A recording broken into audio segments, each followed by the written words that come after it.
A person's true greatness begins in the mind. History has shown this again and again through remarkable figures like Elon Musk, Steve Jobs, and Jeff Bezos, people whose ideas shaped the world long before their actions did. Napoleon Hill, in his classic book Think and Grow Rich, famously wrote, "Whatever you think about, you become." But if this is such a powerful truth, why do so many people still struggle to succeed? Do they not dream of a better future? Do they fail to recognize the potential sleeping within them? Today's story shines a light on these questions and delivers a lesson worth remembering. And along the way, you'll pick up some new English vocabulary to strengthen your learning. Stay with me until the end. This journey will be worth your time. At a bustling railway station, where crowds rushed past and trains roared in and out, lived a beggar who survived on the kindness of strangers. Each day, he walked up and down the platform asking passengers for whatever small amount they could spare. One morning, while scanning the crowd, he noticed a sharply dressed businessman stepping confidently onto the platform. His polished shoes, expensive suit, and purposeful stride made him look like someone who possessed great wealth. The beggar's hopes instantly rose. This man must be rich, he thought.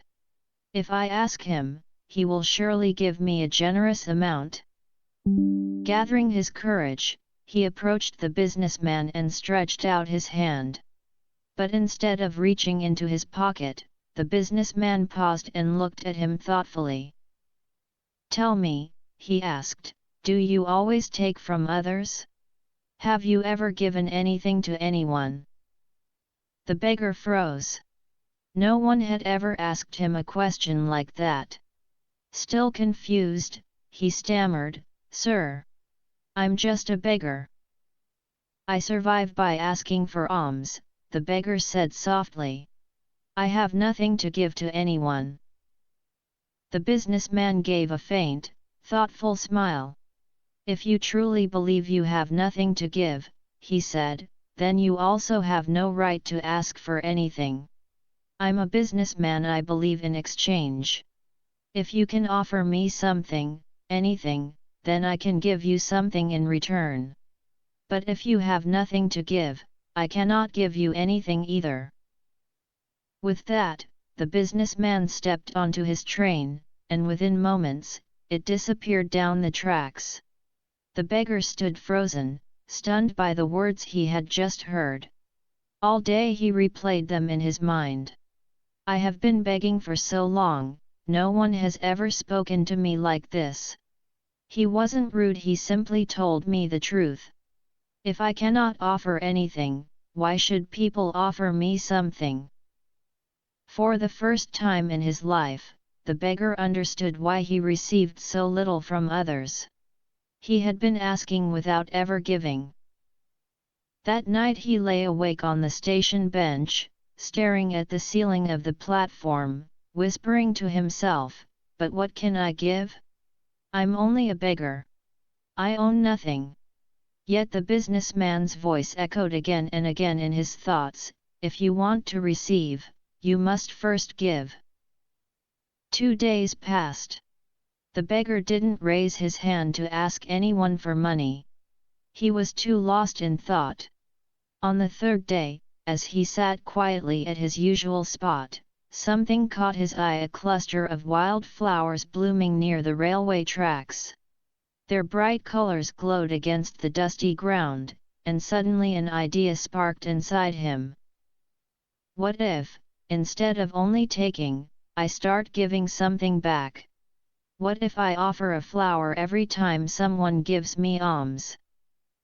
Filled with new determination, he walked over, gently picked a few blossoms, and returned to the platform. The next time someone dropped a coin into his hand, he smiled warmly and offered them a flower in return.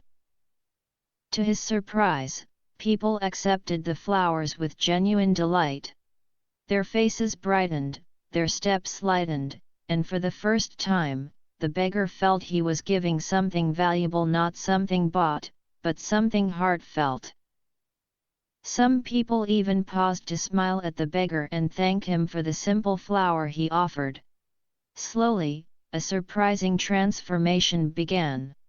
Each day, more passengers approached him with coins in their hands. But the beggar noticed something interesting: whenever his handful of flowers was fresh and colorful, people were more generous. Their donations increased, their expressions softened, and their steps grew lighter after receiving the small gift. However, the moment his flowers ran out, the situation changed. People walked past him quickly, barely noticing him. The flow of coins slowed. It was then that he understood something important. So it's true, people enjoy receiving something in return.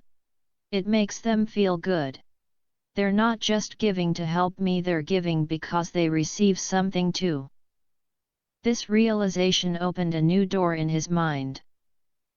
One bright afternoon, while the beggar was offering flowers in exchange for coins, he caught sight of a familiar figure inside a train compartment, the businessman who had questioned him days earlier. His heart raced. He hurried toward the window and called out, "Sir! Sir!" The businessman looked up, surprised to see him again. With genuine excitement, the beggar said, "Today, I have something to give you. If you give me money, I will give you flowers in return." The businessman's face softened with a proud smile. He reached into his pocket, handed the beggar some cash, and accepted a few flowers. "You have understood the value of exchange," he said warmly. "Today, you are no longer just a beggar. You have become a businessman." With those words, the train whistled, and moments later, it rolled away from the platform. The beggar stood still, the businessman's voice echoing in his ears. "A businessman, me?" He looked at the flowers in his hand and then at the coins in his pocket.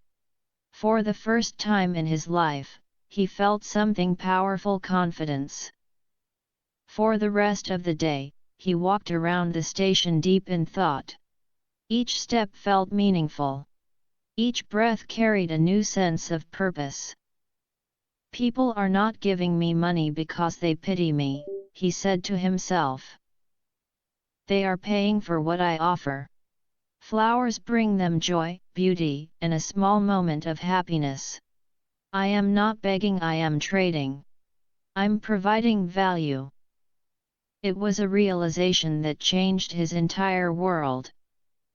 Filled with excitement, he made a bold decision that very evening.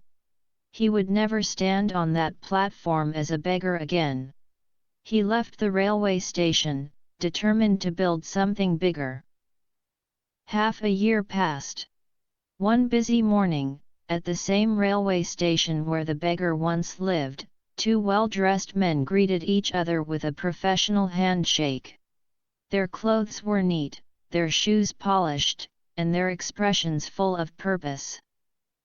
But one of them stared strangely at the other, trying to place him.